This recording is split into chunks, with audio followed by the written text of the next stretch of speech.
spirit of alchemy.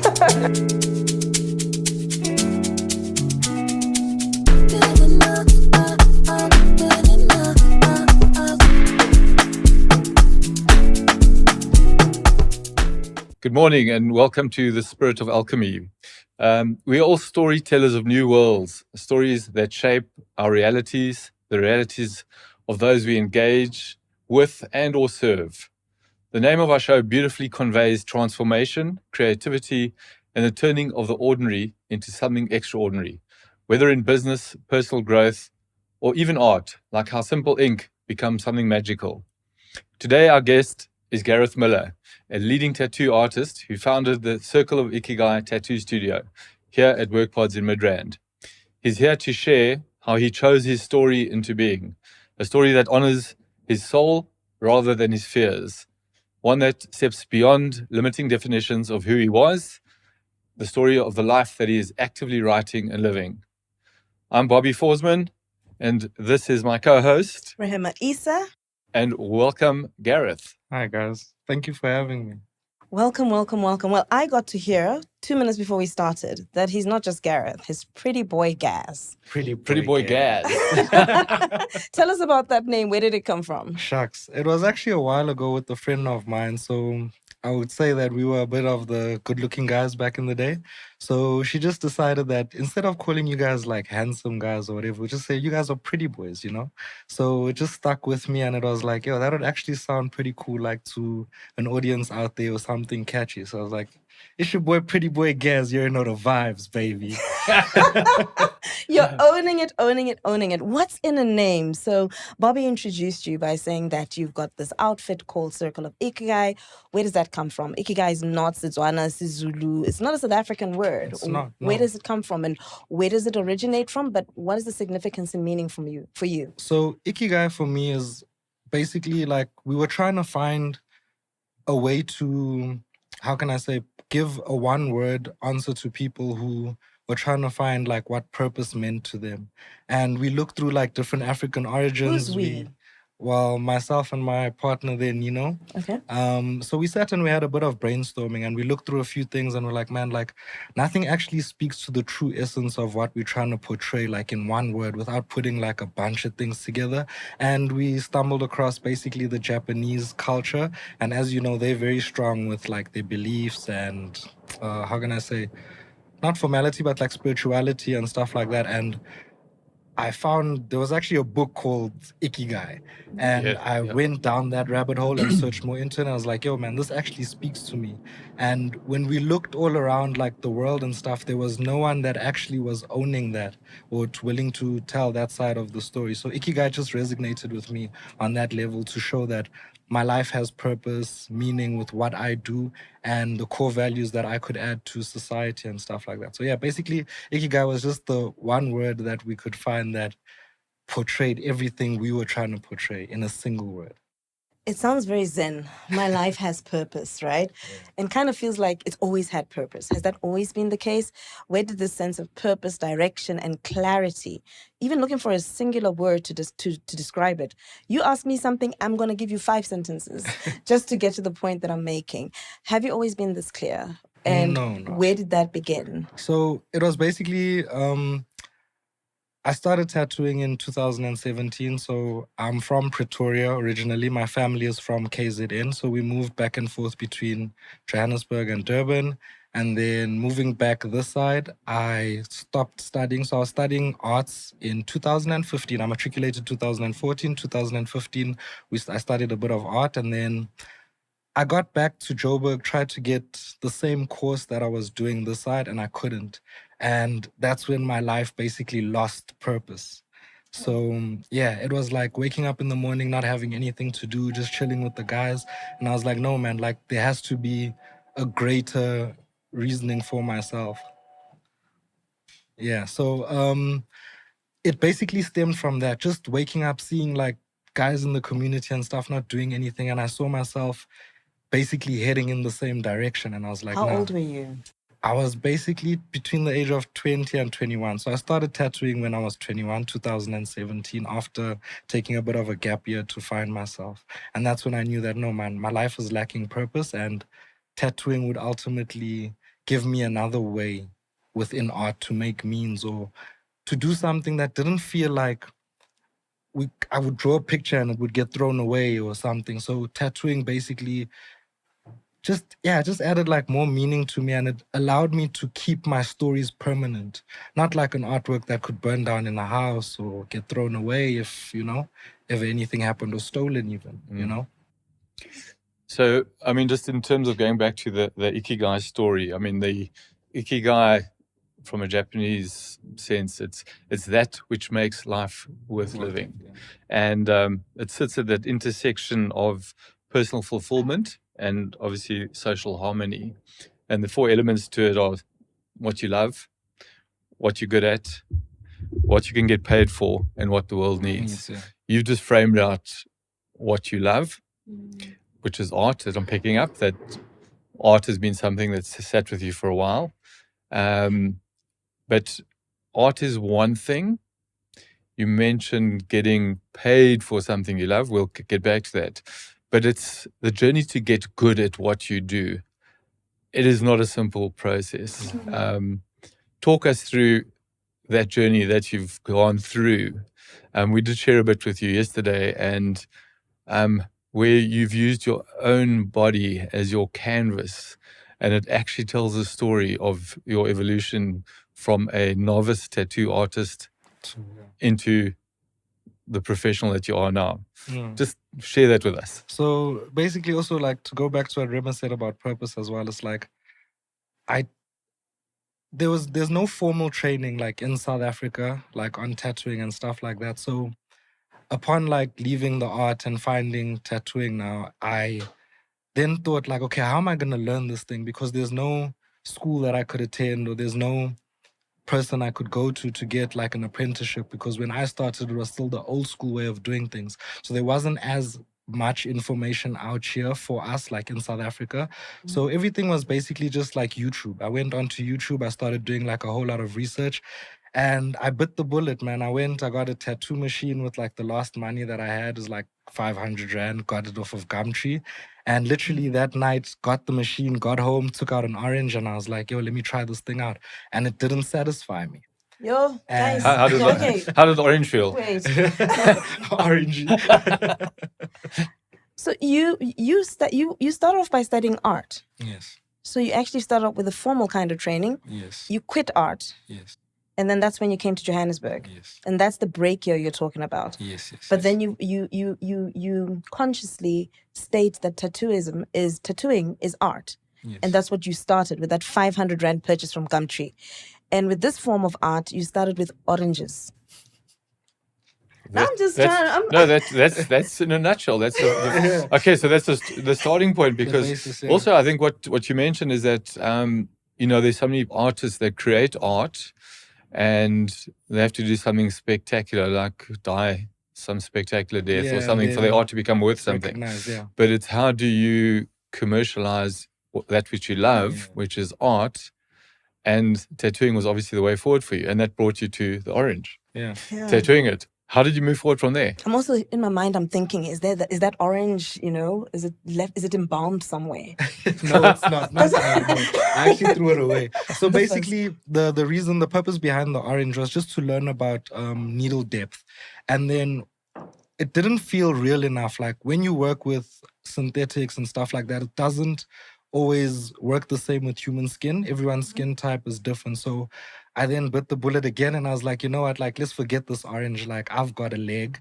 I'm just gonna, like, let me wing it, man. Like, if there's anything I can show people that, like, okay, I'm serious, I'm doing it on myself. So if you're willing to, and then, yeah, I started, my first tattoo was on myself, and then my friends then later on got more, how can I say, excited, because now you've got a buddy that's willing to ink up everybody for free. And then they fortunately allowed me to use them as practice skin instead of synthetics. Awesome. Okay. No, they're still your mates. Yeah, 100%. Okay. with very bad tattoos, Yeah. by the way. It's like, okay, just you test out on me, and I'll live with this forever. Yeah, Okay. basically. Tattoos are forever. That's the thing. I mean, you're sitting back and saying, first of all, you're desecrating your body. This conversation was a bit challenging for me, right? Because My daughters have been wanting tattoos forever. It's been this conversation. My eldest is the one, she's got rings everywhere you're supposed to and not supposed to have rings. The second one is following that suit. And so that was one challenge. But tattooing, I've always thought, is permanent. How do you put permanent stuff on your body that's not going to go away? And what were the limitations that you had? I'm sitting here with one obviously very biased perspective of what this is. I grew up where tattoos are, big guys. It was always big white guys, bald guys. But Tattoos were taboo. they were taboo. Yeah. Bikers. There was this image, and not that those are negative, but there was a connotation around it. Yes. But you're going in, and now you're inking your body. You're inking your friends' bodies. And where did you move from inking friends' bodies to being paid to ink people? Shucks. That one is interesting. So basically it was just a matter of, how can I say, solidifying my name by practicing continuously on friends, and they then would become my walking billboards. So the better I got, they would go to places and stuff like that. Like, I also have a bit of a background in photography. I used to work in a club and stuff like that. So I started meeting more influential people and trying to get them, to convince them to come to me to get my work seen in more places. So besides my friends, like, once the practice got to a certain standard, I then got the influencers involved, and they then basically took my name in the art space to a different level where people now sought me out instead of me seeking canvas, basically. Yeah, that's amazing. That's the way to do it. But this has all been intentional on your part. You've gone from that orange to using your body just as a canvas, a couple of your mates. But again, now all of this is without any form of formal training. There's no places you can go to. I remember there was a sign in this little town where we used to go to for holidays in a motor workshop, where the guys used to service cars for all the holiday makers or the local farmers. And the sign was there, to fix your car, 250 Rand an hour. For you to watch, 350 Rand an hour. For you to help me, 450 Rand an hour. So this mechanic had like rates for, if he was just going to do his work, that's what he charged. But if you were going to get involved and interfere with him, he's going to charge a whole lot more. So that came to mind when you shared with us a story yesterday of what your learning was about. So maybe just share with us around how you intentionally, again, used your own body as a canvas to learn. Basically, just, again, it's YouTube, and then just going back and forth with like making mistakes on myself. So like, I would do a tattoo today maybe, and then it would heal, it would come back not looking the way I would want, whether it be on myself or my friends. And I would then change things up, like basically learning with trial and error, literally. On your body. There was trial and error, but then I'm not going to call them mentors, but you paid good money to learn, even though you say you didn't go to, it wasn't formal education, it was... Basically, I went to other peers in the industry, and I looked at it in a sense of, okay, since I can't get a course, because all the courses that were offered were all online. So it's like you're looking at like $1,000, and at that time, that's what in rands? Yeah, dollars. It's like 15. Well, now it must be like 17, 18,000 rand. Back then, it could have been anywhere between 14 and 15,000. I didn't have that money at the time, so I thought of another idea. I was like, yo, you know what? I am making a bit of money off the tattooing now, so I could basically go and book an appointment with one of the guys that I looked up to, who are like now my friends, fortunately. And I would go to them and say, like, instead of me asking them for advice, I would pay them for their services to then learn from that. So while I was getting tattooed, I would sit and ask questions like, why are you using this liner? Why are you using this? Why is the needle bigger than the one I use? Why this ink? Why that? And that basically helped me change like my style and learn things that I wouldn't have been able to pick up even like on YouTube, because the guys, they are not necessarily, I'm watching time lapses, so they're not necessarily saying I'm using this kind of a needle or this kind of ink or whatever. So yeah, my peers basically just helped me with that in terms of, basically me booking sessions to gain value out of it without me. I didn't want to pesterize people, basically. Like, you go to places and you want information from people, and it's like, okay, but I'm giving you so much value and I'm not getting anything in return. So I think that was my way of showing love and respect to the industry as well, and willingness to learn with them. So you would Yeah. pay a couple of $1,000, have a tattoo done, and the tattoo artist would Basically mentor me in guide the you through session. it, and he didn't charge you a premium. That's awesome.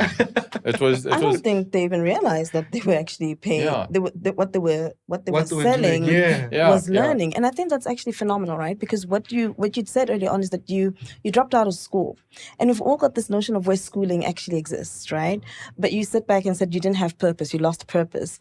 But I feel like you already started finding purpose. You had a clear agenda. So tattooing was what you'd chosen. So you had a clear view of what you're deciding to go with. Yes. And once you've done that, you were, they say as an entrepreneur, you invest in yourself first, right? You back yourself. So this idea of backing ourselves, we always think it's money, but sometimes, like you said, you found yourself as a canvas. The primary canvas is yourself. You invested in yourself and you started to do that. What I'm loving is this idea that the schooling began not just with yourself and trying to find information, but going to others and finding different ways of learning. We would typically sit back and say it's a barter, but you're saying actually there was a financial transaction and exchange. They were doing it. I was seeing what they were doing. It was practicals, right? Yeah, absolutely. You were quizzing the person while they were doing it. It was experiential learning. So you're also experiencing and you are feeling what it looks like. I'm sitting here and I'm wondering, you've gone this journey, you've taken your photography, you got into spaces, you started being more well known. You said you used influencers. How did that work?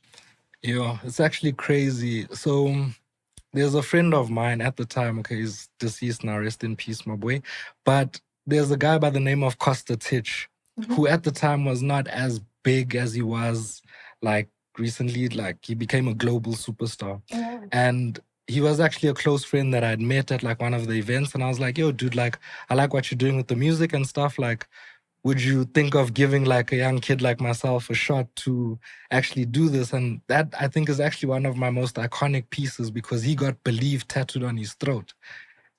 Oh wow, by you? Yeah, by me. And that went on to like global stuff. Like, man, he got signed to Akon before he passed away. He was doing shows all over the world, man. And that was basically just him opening the way for me at that point to validate that this guy is now on that. But it was just basically, like networking, and then we became friends and he trusted me enough to do something for him on that scale, And I'll forever be grateful, man.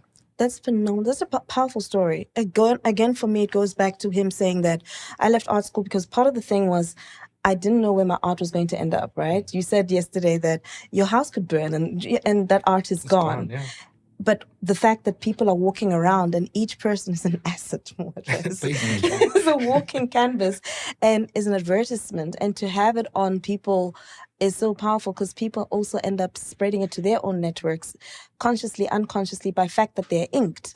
And for you to be able to say that I've inked people who are very well known, so the quality of my work. You do talk about the fact that in South Africa, it's perhaps there wasn't like a formal space to go to. There wasn't like a brick and mortar institution that you could go and learn. So learning was on the go. That learning on the go, how does one know that a tattoo artist is of a certain caliber, ranking, and gift, right? So it's like me wanting to go and pick a personal trainer. I'm gonna look at the personal trainer. Are they tight? Are they right? Do they represent what they are?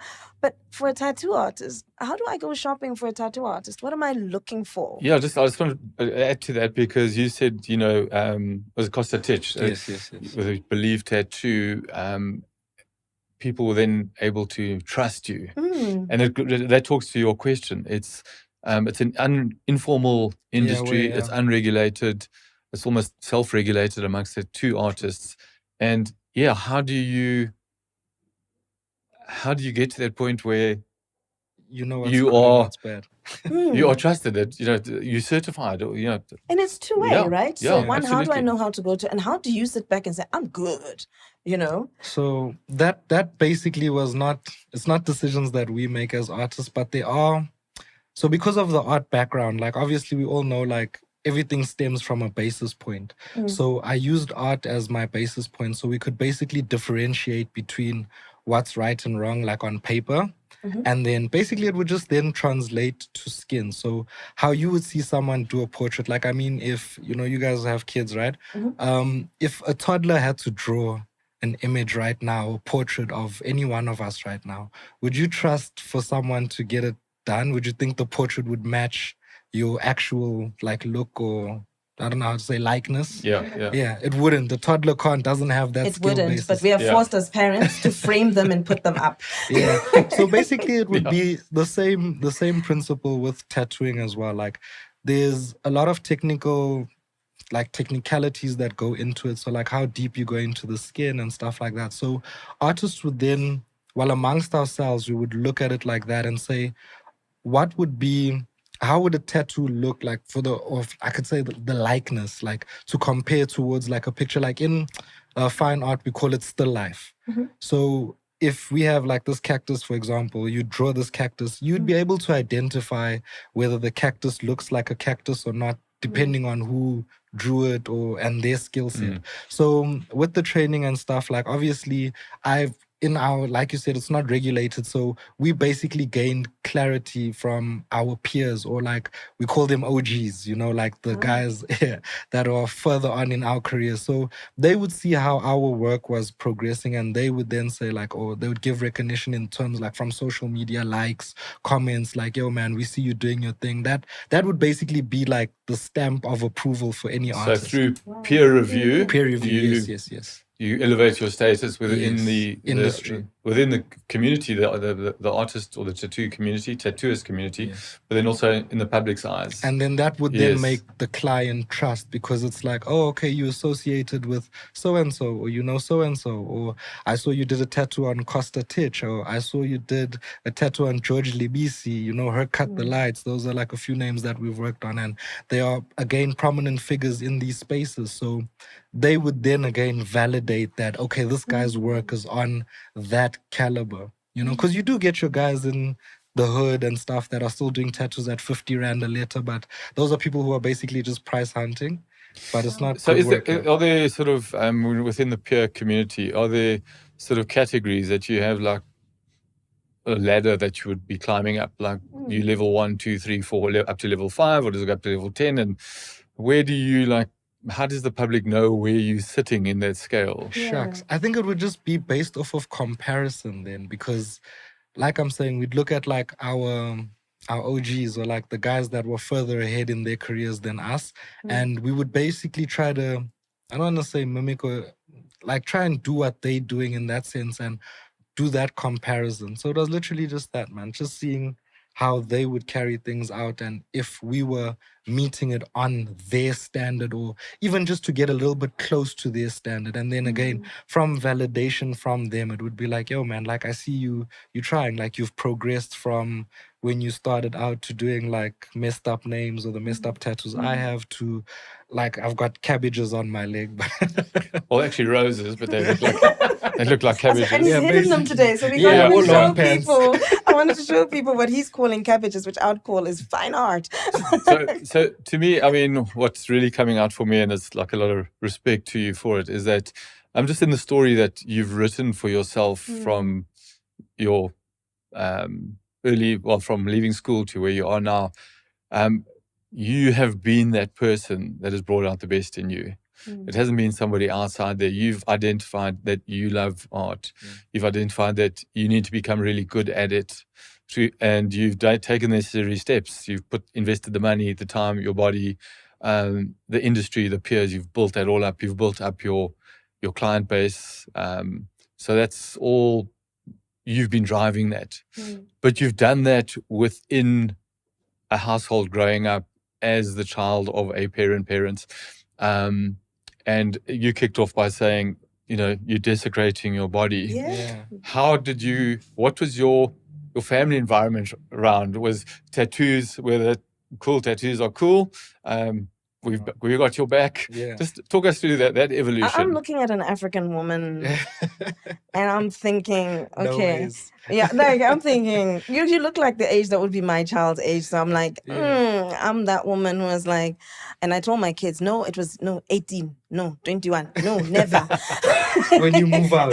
Yes. When you move out, and my still mom now. had the same sentiments, man. My mom had the same sentiments. She was very against it because obviously, for our parents, education was a very important thing, you know, if you wanted to become something in life, you know.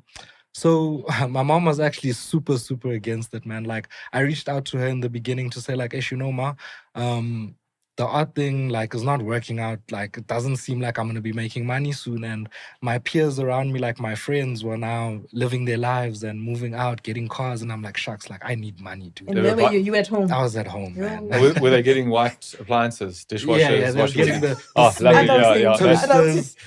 oh, that's awesome. Yeah. Toasters. So yeah, my mom basically she disagreed with me from the onset. Like, okay, like if you're gonna do this, if you're gonna pursue this career, then you're on your own, You're man. on your own. Yeah. African woman, you are on your Literally. own. And she Yeah. was like, if there's no progression in this, man, then my mom used to actually force me to go to interviews. So my mom used to set up interviews for me and be like the morning of, like, hey guy, you have an interview at this office space at 10 a.m. and if you're not there, you're not coming home today.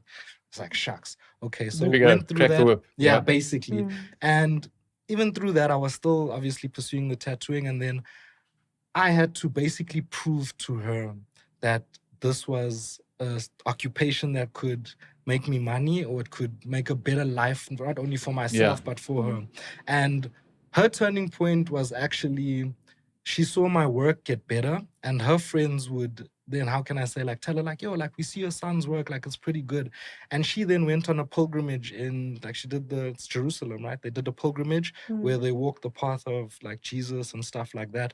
And she then stumbled across a tattoo studio on their journey that had stencils basically made like stamps that dated back, like, I don't know if it was before Christ or just after Christ, but a whole lot of thousands of years, or I don't know if it's thousands. But So these were years stencils that would be the equivalent of a tattoo. yeah, so it was basically Okay. passed down generation to generation. So the guy that's currently doing it, it's stuff that he obtained from his great, great, great, great grandfather who was practicing. And that was my mom's turning point. So she said when she got back from Jerusalem, she's like, yo, man, like, you know, we experienced this thing and we saw this. And I actually said that I would want you to tattoo me. And I was like, what? Wow, that's that's amazing. Like if you eh? can convince your mother, like who else in the world do you need to convince? I think maybe you, Rema.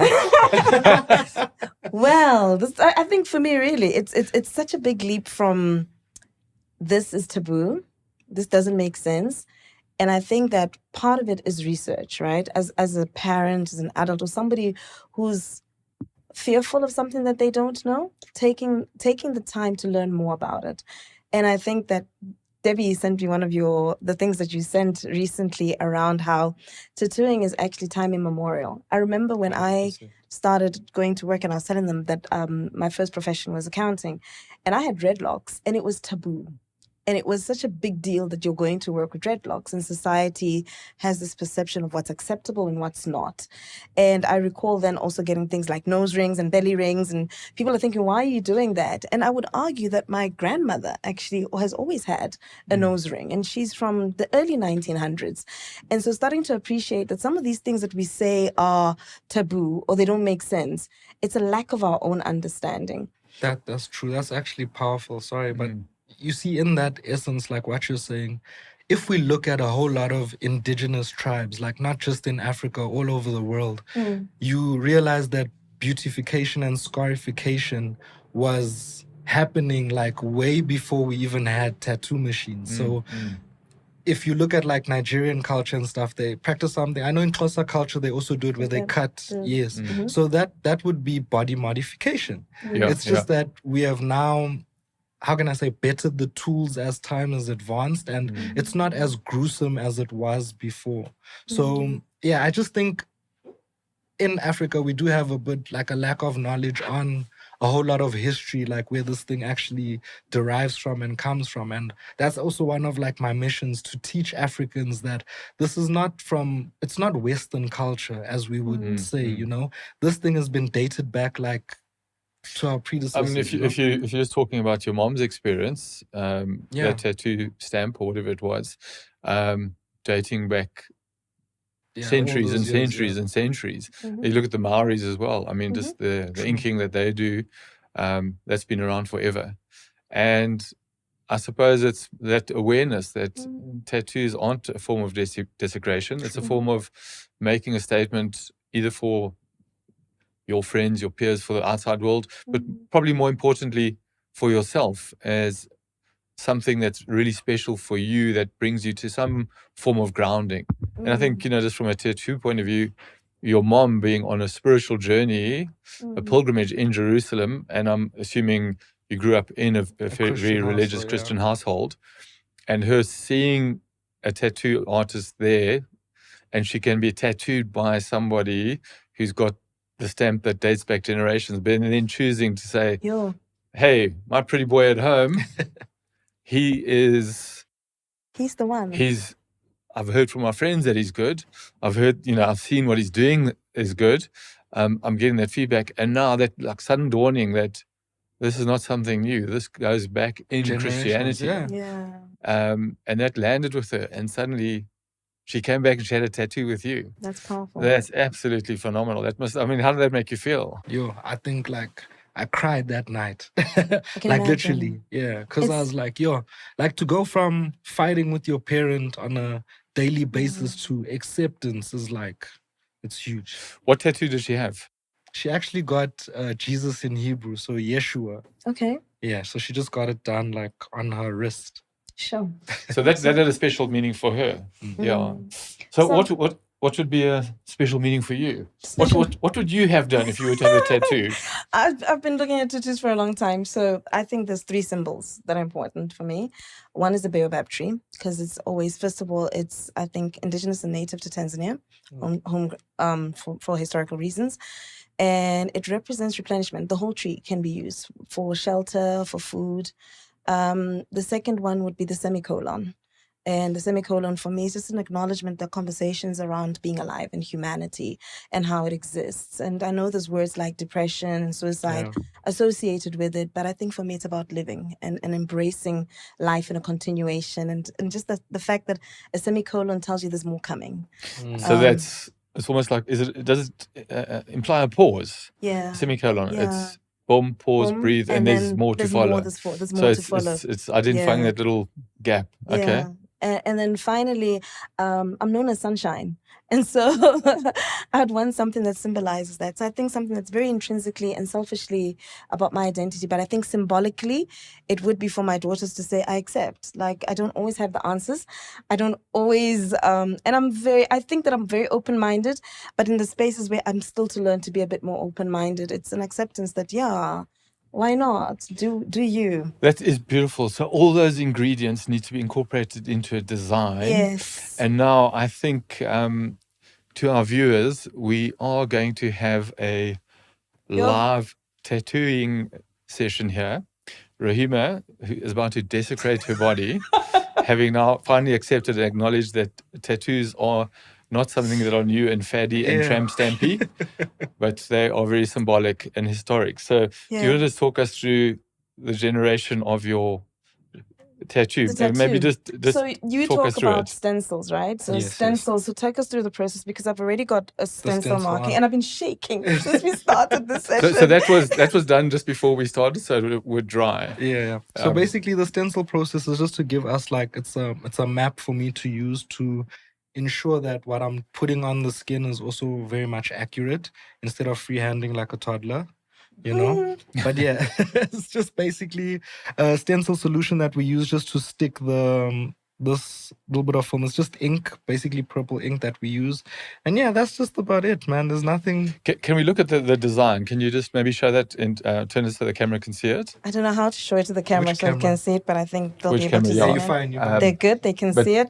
Yeah, I am shaking out of my mind. Okay.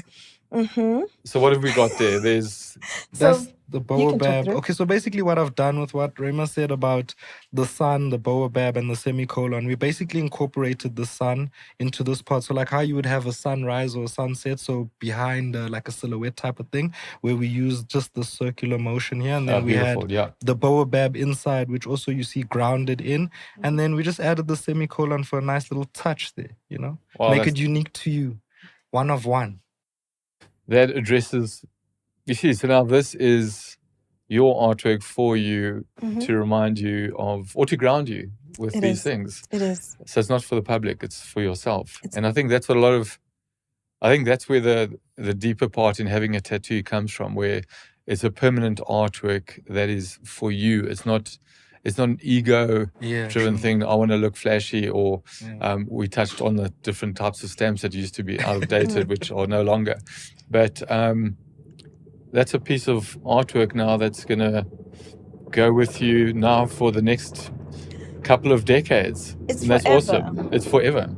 It's forever. The interesting thing is because I'm from East Africa, we do actually do forms of tattoo, which is henna. Yeah. And so since I was a child, I mean, I used to mix Have the henna, the yeah. leaf, dry the leaf and mix it with the tea, like dry the tea and mix it and actually make Oh, wow, henna okay. paste. So I'm coming from a culture that actually has got forms of tattoo.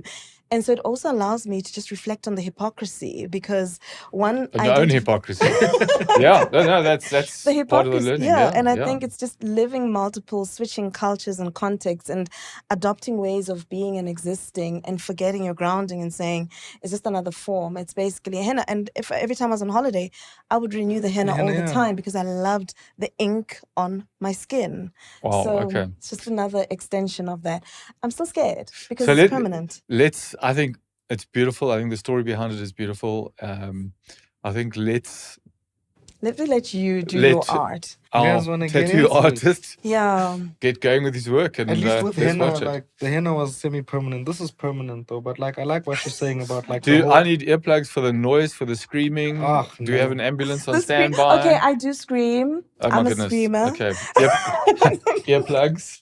I'm scaredy cat. I'm a screamer. I am delicate like that. I don't think it'll be that I bad. don't believe in pain. I don't believe in discomfort. I think those are foreign things. Okay, so when you do it, are we not going to talk through anything, or are you going to Well, talk us through stuff? I'm not sure how noisy it is, but we're gonna check now. I think Tabs will let us know if the machine is interfering. Mas, do you want me to run it? Okay, This you're is- putting this is on gloves basically and the stuff. Is machine. there like health things around this? You talked about regulation, but you didn't talk about the fact that there's something you need to do and study and know. Yeah, so basically, hygiene is very important in tattooing because of obviously bloodborne pathogens. So, because I'm working with your skin and blood, I can't necessarily touch too many things, or else there is a very high risk of infection. So, in the tattoo community, they actually say that hygiene is more important than how the tattoo looks. Ayo. Yeah. And here I am thinking about the end product. Okay, hygiene, that's why them gloves. That's why them gloves. Also, just to protect all of us, or like, stuff like, man, ink does stain a lot of things. Emma's Stain. nervous. Okay. Do you ever slip? let's I stop won't manifesting. disclose that on No, camera. I no. want to know. It's my body. What we are doing here is Gareth is going to do his finest work ever. That Okay. is what we are manifesting. It's a beautiful design, I love the design. and it's going to be the best advert for his work ever. So This is actually we're going to watch inking. this.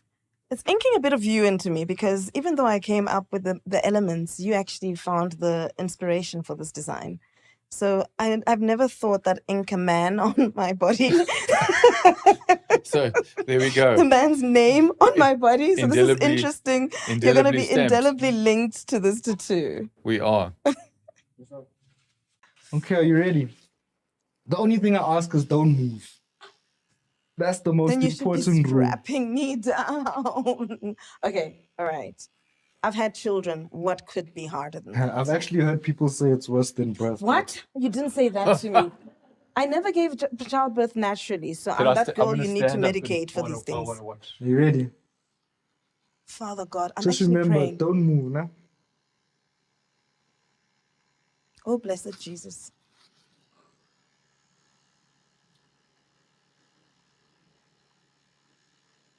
How's that feeling? Is it a bit painful?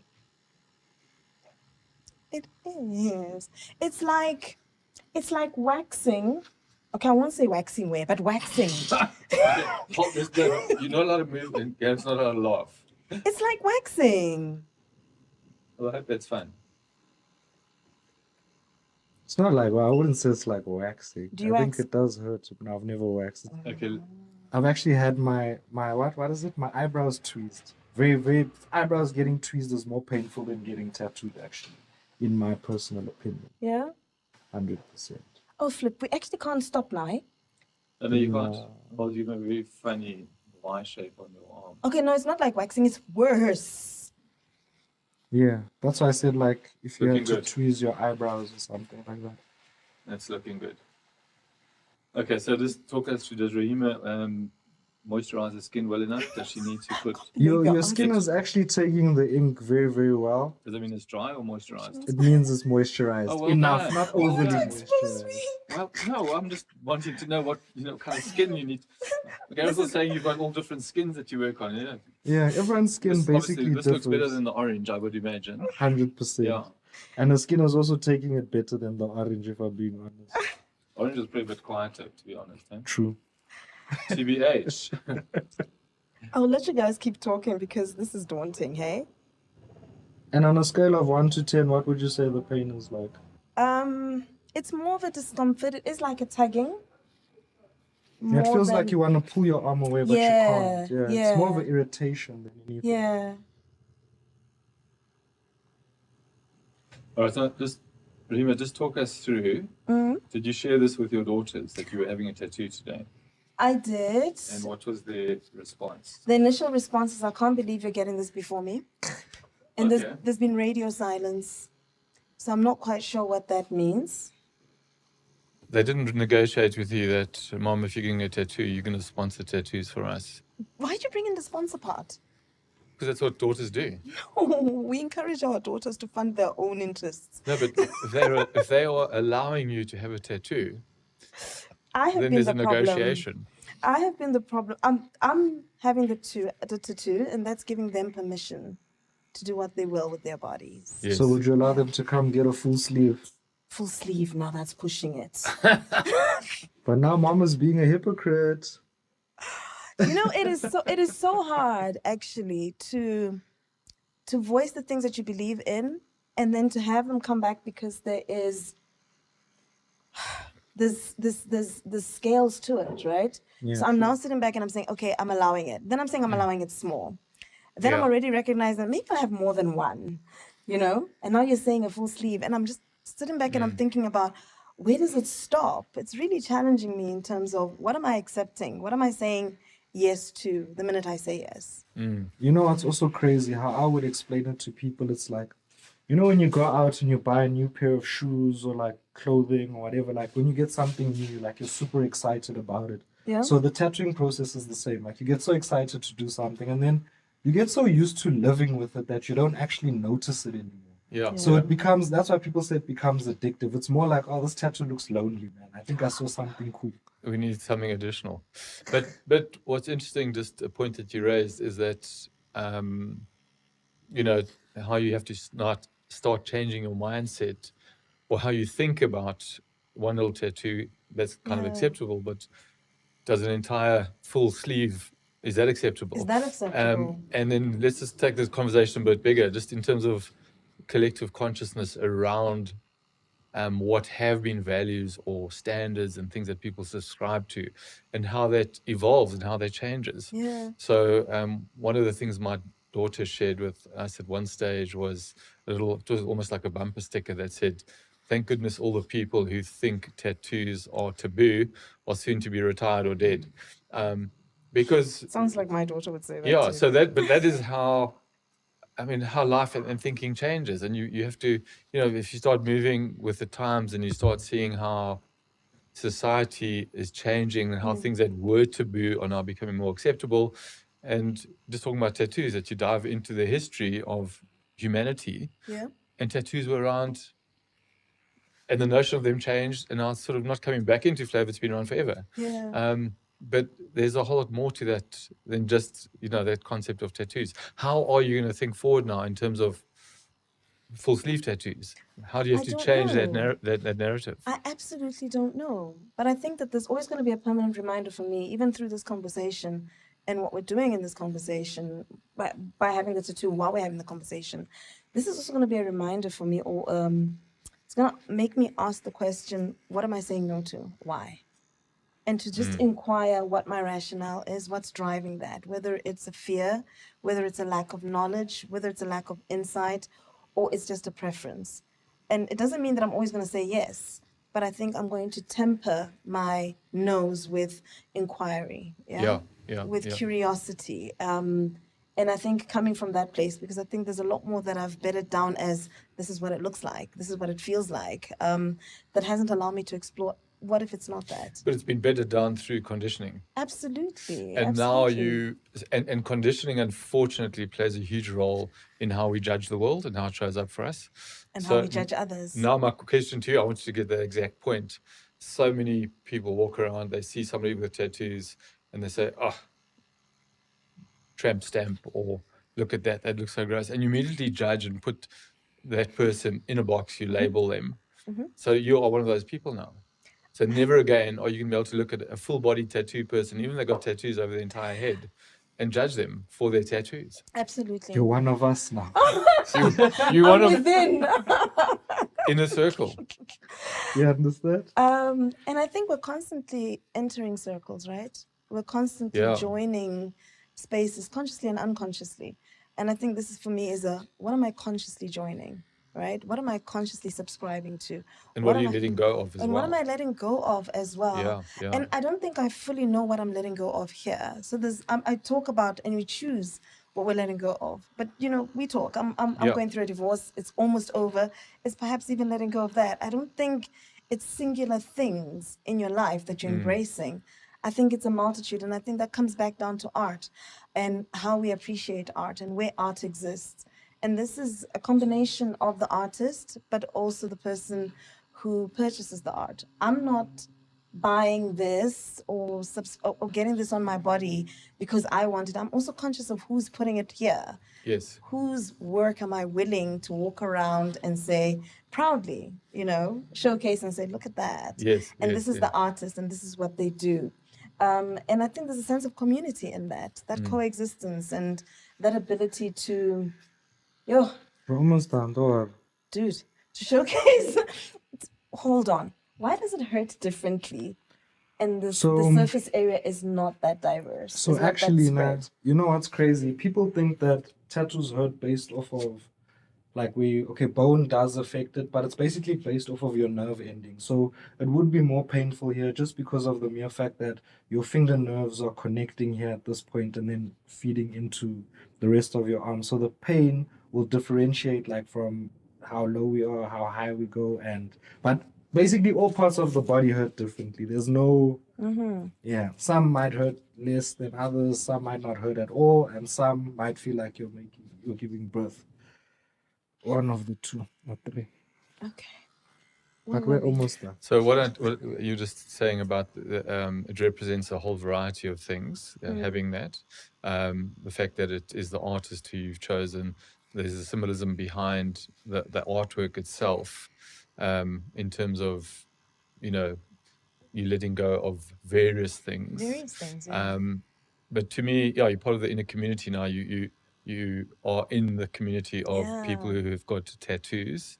But also to me, what jumps up now is never mind the actual artwork and the story behind it, just the reminder that let go. It's a reminder that actually represents you letting go of your judgment or your perception of people who've got tattoos. You've now got it, and the more you let go of, the more you connect with the bigger community you connect with. Yeah. And I think you're raising something for me, because yesterday I was talking in a space and I'd sat on my watch. These cues that you have, you're tracking certain behaviors that allow you to reach the results that you want. And yesterday on my watch, it said 100 days of meeting your targets. I realized I had no idea what targets that I set. And I was so excited. And I'll tell Okay. you why I was excited. I was excited because what I've been wanting is to set behavior patterns that I no longer have to consciously think about. They're just a way of doing things. Because I find when I want to shift and change stuff, I'm so focused on, I must do this, I must do this. And unless I'm doing that, I haven't embedded it in the way I'm doing it. But to be able to get that notification and 100 days of doing whatever I said I'd wanted to do, and it was no longer something I had to think about, I just had arrived there. I think that's a tattoo for me, right? It's indelibly marking the things that I'm committing to, that I don't have to wake up and say, I'm going to exist like this. I manifest it, right? Yeah, But yeah, where yeah. I do forget, where I do need that reminder, there is something that I can Yeah. turn to very quickly. Yeah. And something that's going to anchor you. Absolutely. It's definitely going to be a conversation starter. This is more than just a tattoo. It's a full-on spiritual experience for you. It's a story. A story. Yeah. It's a story. And I think I would say that part of my journey with the baobab tree is that I've always used it as a representation of story. It was the brand logo of my previous company. Oh wow. So Okay. it's always been, so it's branding. Yeah. How do we brand? So I think for me, it's a continuation, semicolon story, baobab tree story, and the fact that it is art. It's a form of storytelling. It is. It is. Oh, that's beautiful. In trusted hands. Interesting. I need a closer inspection of it. I think after a while, and the talking has helped me not focus on The pain. the pain. Yeah. I'm not going to be that person who says, no, it's just discomfort. There's pain there. There is pain, I There's won't pain. lie. Yeah. And you don't get used to it. You know, people would think, they see I'm heavily tattooed and they're like, oh man. But for you, it's nothing, man. No, it is something. You don't right? get used to it, yeah. That is looking really good. But yeah, man, that's basically it. We done? OMG. We done? It was like nothing, right? No, I wouldn't say that. Better than Oh. giving birth. Oh, yeah. Well, giving birth, they give you morphine, dude. Legally, they give you morphine. So, oh no, it's not that bad. And I think it's beautiful. I love it against my skin. Oh my goodness. There we go. Pretty boy Gaz. You already know the vibes. There we go. Let's have a look. I have a tattoo. Not a henna one, a permanent one. Oh yeah, it's a Don't leave permanent. Bobby hanging. I didn't see that. That is awesome. Well done. OMG, I don't believe I've done this. Okay. So what happens now? Yeah. So we need to wrap it with Saniderm. With what? Saniderm. It's What's like that? basically a breathable plaster. So go back to pregnancy. So if you have a C-section, they cover you with a breathable did. plaster. Yeah. Yeah. It's the exact same thing. It's What just happens- breathable film. What happens if I somehow lose weight? What's going to happen here? Absolutely nothing. It's not going to shrink. No, because your skin is not necessarily gonna. How can I say? Your arm is not gonna wither away. It's not. Basically. And when I get older, I just want to know that the shape, what's going to happen it when will I... retain unless your skin literally hangs onto your really? hand. But that Okay. will never happen. Keep moisturizing. He Stay says I hydrated. can be poster girl for a moisturizing company. Yeah. My skin's so good, right? Well, there you go. That's wonderful. Oh, So wow. now I want to bring this back. I mean, obviously we're time restrained here. Mhm. That is beautiful to Wow. watch and to see an artist at work. I've never actually watched a tattoo being done. No. So I'm probably going to have to walk the talk as well for another discussion or another And day. you'll tell us what it is that you will do and why, right? I will definitely. Yeah. Part of the story of Ikigai, the circle, it's what you love, what you're good at, you've become that. What value do you offer to others? Now, I don't want you to answer that question. I want you to answer that question.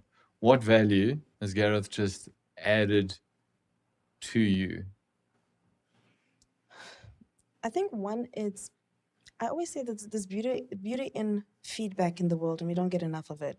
So for me to speak about something that I believe in and things that are important to me, for him to translate that into an artifact that I can move around with allows me to stay close to what is important, right? And so it's almost like it's telling story and exchange, but he's given me feedback and an artifact in a way that I'm not gifted to express. And that's the gift that is for me. And I'm walking with an art piece. And I think we underestimate where and how art exists. I say I'm a storyteller. And I think to be able to embrace multiple forms of art, and also somebody who loves working with business people, is also normalizing the fact that businesses look different. They are not homogenous. They don't all come out of a school, a traditional school. He's given me the gift of perspective and insight into how else we can exist and use our talents. So more than what you've given me as an artifact, I think he's gifted to us with his story. And that I think is a powerful gift. So very definitely. So thank you for that story. But I think just in terms of the value that you're offering to others, it's that ability to express your individualism Yeah, basically. through your own personal art and to be the canvas that you walk around with. So in terms of what you have, everyone's got their own stories about why they've wanted whatever it is. And there's always a story attached to each tattoo. So the value you're allowing people is to step outside of the masses and to say, we're all unique like everyone else, but this is my expression of my uniqueness. Individualism. And that's what, I mean, that is, I think that's a beautiful value add that you allow people. So that's the very cool number 3 in the circle of Ikigai. But the last one is that I want to ask you, what does the world need in terms of where do you make a difference? Shucks. So, I don't even know how to answer that because, like, I'm obviously still on my journey, but my vision is basically just to empower other people like myself, man. People that, how can I say, didn't go the way our parents wanted or what society deemed fit. So, I think, like, my mission would be more to just show people that you don't have to necessarily follow the rules in order to become something or make something of yourself. Like, I like the name of the Alchemy, the podcast, turning something from nothing into something, So that is also like my mission. I'm trying to show people that have nothing that you don't need a whole lot of money. You could literally just start like me, 500 Rand, man, and get something done and move it. So I just hope that I could inspire or even help in a way, like get the youth up and make them believe in themselves more, man. Like opposed to looking at society and feeling pressure from your peers, people around you. You could do whatever you set your mind to with whatever tools you have available at that present moment in time. I think you've just framed that really so well, because honestly, what the world does need is inspiration. Everyone needs inspiration, and it's not coming from your traditional, the schooling, the universities, the education. That's we can get that all online. It's from real life people. So the fact that, I mean, you living the story, you have been through the school of hard knocks, self-learning. You've gotten to a point now where you are professional celebrity tattoo artist. But importantly, in terms of what the world needs, it needs that example of you to give people hope. But also people like yourself who are giving back. You are taking, let's call them interns on board. You're showing people, you're teaching them. So the experience that you went through of having to use your own body as, let me pay 5 grand for a tattoo and I'll learn, you're doing that for people for free. So you're giving back. And the world does need that. It needs more people paying it forward, more upliftment. So a lot of respect out to you for doing that. The world needs more of you. And I'd just like to say thank you, like, very, very much for being on our podcast, for agreeing to be a guest, and for showing us your incredible skill there. What is it called? I'm now inked. Yeah, you're inked. You're inked. You're part of the ink community. Well done. Thank you so much. Before we finally wrap up, behind you, we've got our Tree of Life. It's next to you. Thank you. Which actually talks to your baobab. So the Tree of Life behind you, I want to just read the little definition because I haven't got this down pat yet. I'll tell you what it is. So the Tree of Life is It's the sacred map of interconnectedness. Its roots plunge deep into the soil of your ancestors, while its branches stretch into the heavens, connecting you to spirit. It speaks of wholeness, vitality, and the cycles of renewal, Powerful. which encompasses everything around the spirit of alchemy, and that's what life is all about. So, from roots to the heavens and that circle of Circle, life. And just as you are indelibly stamped on Rahima's wrist, we'd like you to dip your thumb or finger into that little red ink box. And that tree of life has got no leaves at the moment, and every guest is leaving their stamp, their fingerprint somewhere on the tree, and it's going to become a leaf that's going to be there permanently for us. I can choose any spot. Choose any spot. I want to choose Decide the where most what talks to you, and The most unorthodox. Yeah, okay. like the I wanna weirdest see what place. unorthodox looks like. I wanted to overlap something. See, everyone has theirs on the edge. Fantastic. awesome. Thank you so much. Thank you guys. That Thank is you beautiful. so much for Thank having you. me. Thank I appreciate it. Thank you for joining us. I hope you've enjoyed this episode of Spirit of Alchemy. We look forward to welcome you again to our next show.